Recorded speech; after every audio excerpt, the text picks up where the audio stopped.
now, because I've been to the mountaintop.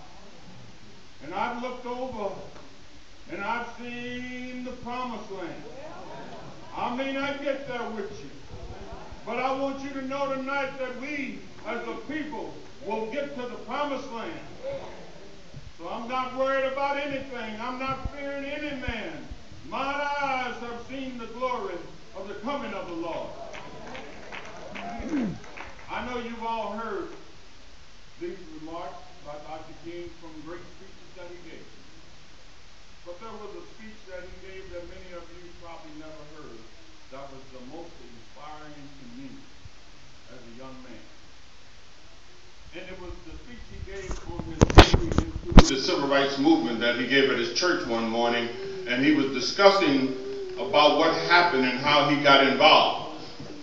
And the gist of it was that Rosa Parks stayed in a seat that she was supposed to give up. And they formed a group called the Montgomery Improvement Association. And that group spearheaded a boycott. And the boycott led to the ending of the bus company in Montgomery, Alabama. Black people, as Dr. King said, stuck together. For 385 days they walked and didn't ride the buses, put them out of business. He said, but when they knew that we meant business, some ugly things started happening. I got some ugly calls. And he said, one night I'd been out meeting with the steering committee, and I came in to try to get a little rest, and immediately the phone started ringing. And on the other end of the phone was an ugly voice. It said to me,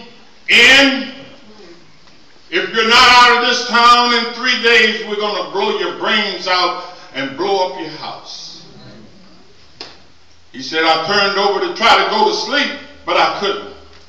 He said, I got up and went to the kitchen to get me a cup of coffee, thinking that that would give me some relief. But it didn't come there. He said he bowed down over that cup of coffee, and he prayed a prayer. He said, Lord, I'm down here trying to do what's right. I'm trying to serve the people, but I'm losing my strength now. I'm losing my faith. And Dr. King said he heard an inner voice saying to him, Martin Luther King, stand up for justice. Stand up for righteousness. And I will be with you even until the end of the world. I say that to say this. This past year there was a coup d'etat on the NAACP here in Albany. And people tried to take over the NAACP through a hostile movement. They disrespected my senior women, Miss Bankster, Miss Bonds, who give everything and ask for nothing.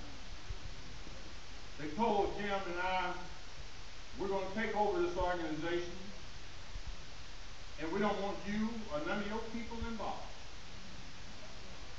How can you do that to my senior women? That's like telling my mother that's been out here working for me all my life that I don't want you no more.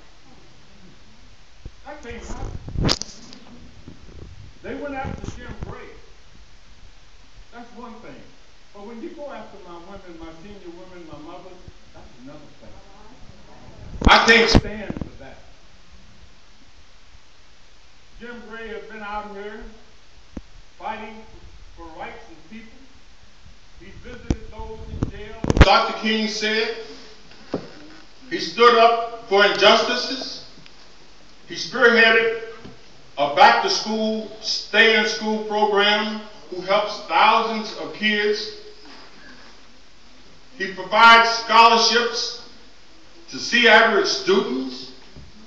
He provides a shoe program that purchases shoes for needy kids at Christmas time. He takes 100 kids shopping and gives them $100 to buy whatever they want. I mean, all of these things he does, I know about because I write the checks. He's done things that he won't even advertise. A senior citizen lady house, the roof was about to fall in. He came to me and said, Bob, we got to help this lady. I said, well, okay, let's do it. If we can afford it, let's do it. But these are the type of things that he does all the time. And he gets no pay for it. He runs over to the courthouse when people get in trouble. I've seen the letters from prisoners who saying, I need your help. Mr. Gray don't dismiss them. He looks at them. He investigates to see if they're legitimate. And if they are, he will use whatever influence he has or that we have. This man works tirelessly. Morning, noon, night. Running all around this town trying to make it a better place. Epitomizing what Dr. King said. If I could help somebody as I pass along, then my living will not be in vain.